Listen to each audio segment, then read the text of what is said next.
Hello student, welcome to my class. मैं अजीत सिंह। तो कैसे हैं आप सब? आई होप सब अच्छे होंगे। तो चलिए फिर स्टार्ट करें चैप्टर 12, रिप्रोडक्शन इन प्लांट्स, पौधों में प्रजनन। देखिए, to produce its kind is a characteristic of all living organism. देखिए, अपने समान संतान उत्पन्न करना सभी जीवधारियों की मुख्य विशेषता है। You have already learn this in class 6। आप इसके बारे में कक्षा 6 में पढ़ चुके हैं। The production of new individual from their parents is known as reproduction. माता पिता के द्वारा अपने समान संतान उत्पन्न करने की प्रक्रिया को हम प्रजनन कहते हैं। What how do plant reproduce? लेकिन प्लांट्स किस तरीके से रिप्रोड्यूस करते हैं? There are different mode of reproduction in plant which we shall learn in this chapter। देखिए, यहाँ पे विभिन्न प्रकार से पौधे रिप्रोड्यूस करते हैं जिसके बारे में हम इस चैप्टर में पढ़ेंगे। चलिए देखते हैं मोड ऑफ रिप्रोडक्शन, जनन की विधियाँ, किस तरीके से प्रजनन होता है उसको देखते हैं। In class 6 you learn about different part of flowering plant. आपने कक्षा 6 में पुष्पीय पौधे के विभिन्न भागों के बारे में पढ़ा। Try to list the various part of the plants and write the function of each. तो लिखने की कोशिश कीजिए पौधे के विभिन्न भाग और उनके कार्य के बारे में। Most plants have root, stem and leaves. Mostly plants के अंदर जड़, तना और पत्तियां पाई जाती हैं। These are called vegetative parts. इनको हम कायिक अंग कहते हैं या कायिक भाग कहते हैं। पौधे के कायिक भाग कहते हैं। After certain period of growth, एक निश्चित अवधि के बाद, वृद्धि की एक निश्चित अवधि के बाद, most plant bear flower. Mostly plants पर पुष्प आ जाते हैं। You may have seen the mango tree flowering in spring. आपने बसंत के दिनों में आम के वृक्षों पर पुष्प को देखा होगा। It is these flower that give rise to juicy mango fruit we enjoy in summer। ये वही फ्लावर होते हैं जिनसे आम का फल तैयार होता है जिसका आनंद हम गर्मियों के दिनों में लेते हैं। We eat the fruit and usually discard the seed। हम फल को खाते हैं और जो उसकी बीज होता है, जो सीड होता है, उसको फेंक देते हैं। Seed germinate and form new plant. ये सीड जर्मिनेट करता है और नए पौधे को जन्म देता है। So what is the function of flower in plants? तो पौधों में फ्लावर का क्या कार्य है? Flower perform the function of reproduction in plant. Flower पौधों में रिप्रोडक्शन का कार्य करते हैं, प्रजनन का कार्य करते हैं। Flowers are the reproductive parts. Flower जो होते हैं पौधों के जनन अंग होते हैं या जनन भाग होते हैं। ठीक है, अच्छा। There are several way by which plant produce their offspring. देखिए, यहाँ पे बहुत सारे तरीके हैं, विभिन्न तरीकों से पौधे अपने समान संतान उत्पन्न करते हैं। These are categorized into two types. इनको दो कैटेगरीज में डिवाइड किया गया है, एसेक्सुअल एंड सेक्सुअल रिप्रोडक्शन, यानी कि अलैंगिक जनन और लैंगिक जनन। अगर मैं इन एसेक्सुअल रिप्रोडक्शन की बात करता हूँ तो in asexual reproduction plant give rise to new plant without seed. Asexual reproduction में प्लांट्स अपने समान संतान उत्पन्न करता है लेकिन बिना बीज के। Whereas in sexual reproduction, इसके विपरीत अगर हम सेक्सुअल रिप्रोडक्शन की बात करें, लैंगिक जनन में, new plants are obtained from seed. जो नया पौधा प्राप्त होता है वो बीज की हेल्प से होता है। अब पहली के क्वेश्चन को देखें। पहली thought that new plants always grow from seed, कि नया प्लांट्स हमेशा सीड से बनता है। But she has never seen the seed of sugarcane, potato, rose. लेकिन उसने कभी भी गन्ना, आलू और गुलाब के बीज नहीं देखे। See want to know how these plant reproduce. तो वो जानना चाहती है किस तरीके से ये प्लांट रिप्रोड्यूस होते हैं। तो आई होप पहली को ये आंसर मिल गया होगा। ठीक है, और आपको भी इसका आंसर मिल गया होगा एसेक्सुअल रिप्रोडक्शन से, क्योंकि एसेक्सुअल रिप्रोडक्शन से ही बिना सीड के प्लांट्स रिप्रोड्यूस होते हैं। चलिए देखते हैं एसेक्सुअल रिप्रोडक्शन को। In asexual reproduction new plants are obtain without the production of seed. Asexual reproduction में नए प्लांट्स उत्पन्न होते हैं बिना सीड को प्रोडक्ट किए हुए, बिना सीड को उत्पन्न किए हुए नए प्लांट्स का जन्म हो जाता है। वेजिटेटिव प्रोपागेशन देखते हैं जी। एसेक्सुअल रिप्रोडक्शन में हम सबसे पहले देखते हैं वेजिटेटिव प्रोपागेशन, जिसको हम कायिक प्रवर्धन कहते हैं। It is a type of asexual reproduction, ये एक प्रकार का अलैंगिक जनन है। In which new plants are produced from root, stem and leaves and words, जिसके अंदर नए प्लांट्स उत्पन्न होते हैं जड़, तने और पत्तियां तथा कलियों से।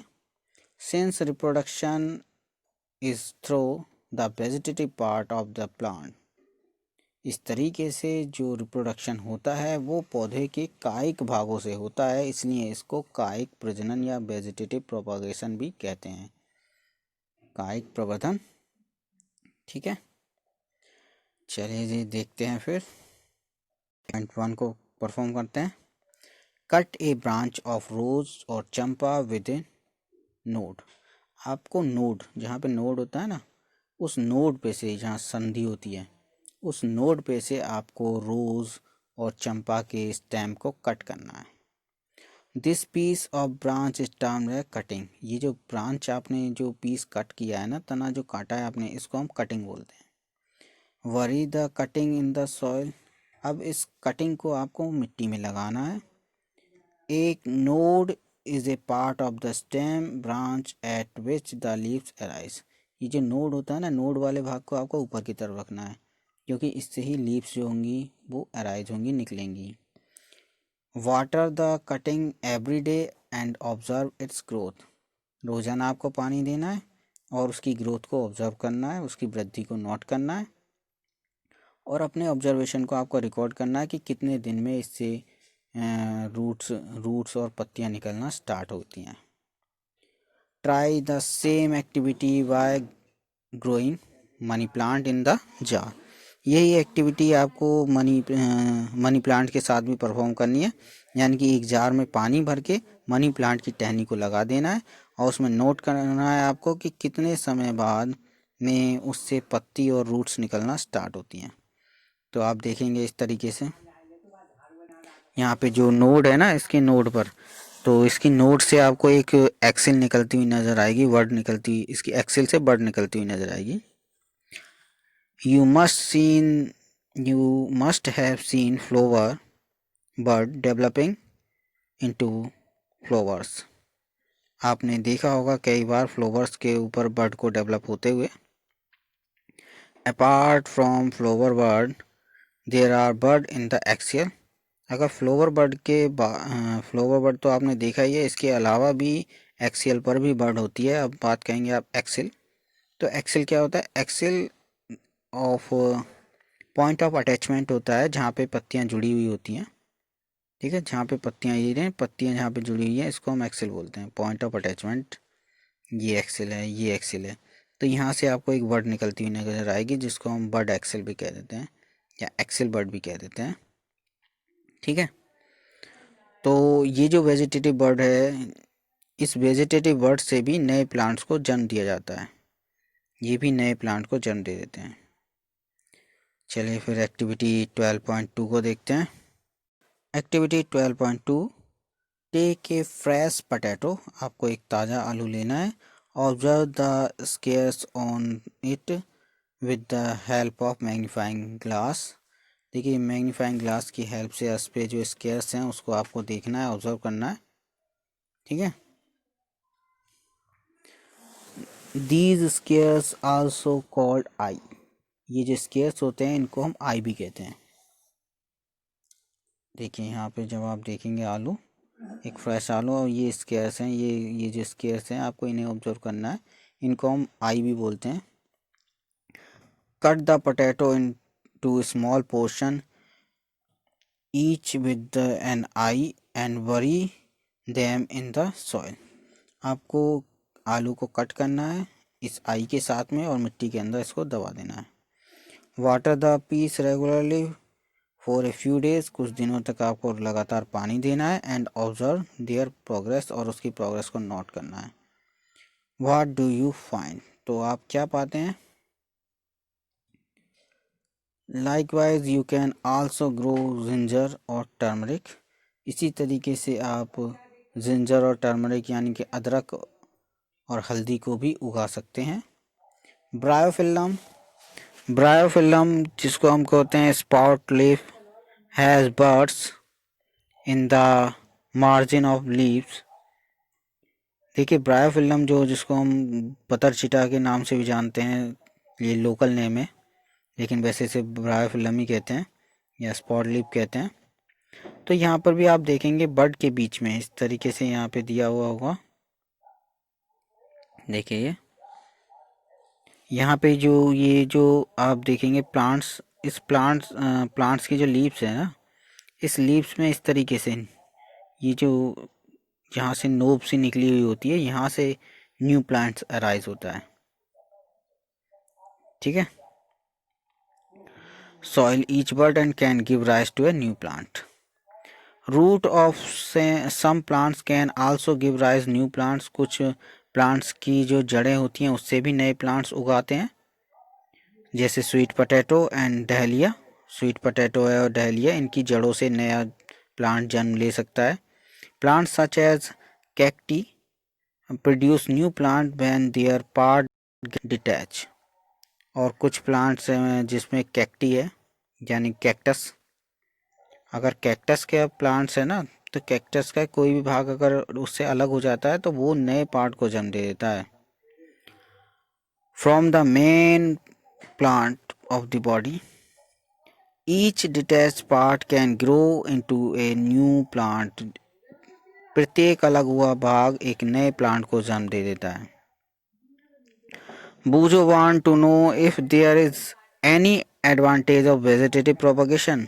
बूजो जानना चाहते हैं कि क्या वेजिटेटिव प्रोपगेशन के कुछ एडवांटेज लाभ भी हैं. तो चलिए पता करते हैं क्या लाभ हो सकते हैं. Plant produce by vegetative propagation take less time to grow and bear flower and fruits earlier than those produce from seed. देखिए वेजिटेटिव प्रोपगेशन के अगर मैं एडवांटेज की बात करूं तो ये तो कम समय में उगाते हैं ये प्लांट्स, और इनसे जो फल और जो फूल होते हैं वो भी कम समय में जल्दी उगाते हैं सीड वाले प्लांट्स की अपेक्षा.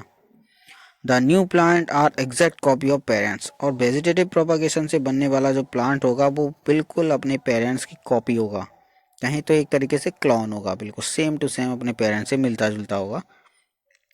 As they are produce from a single parents, क्योंकि ये एक सिंगल पेरेंट से उत्पन्न हुआ है इसलिए ये पूरी तरीके से अपने पेरेंट के जैसा होगा.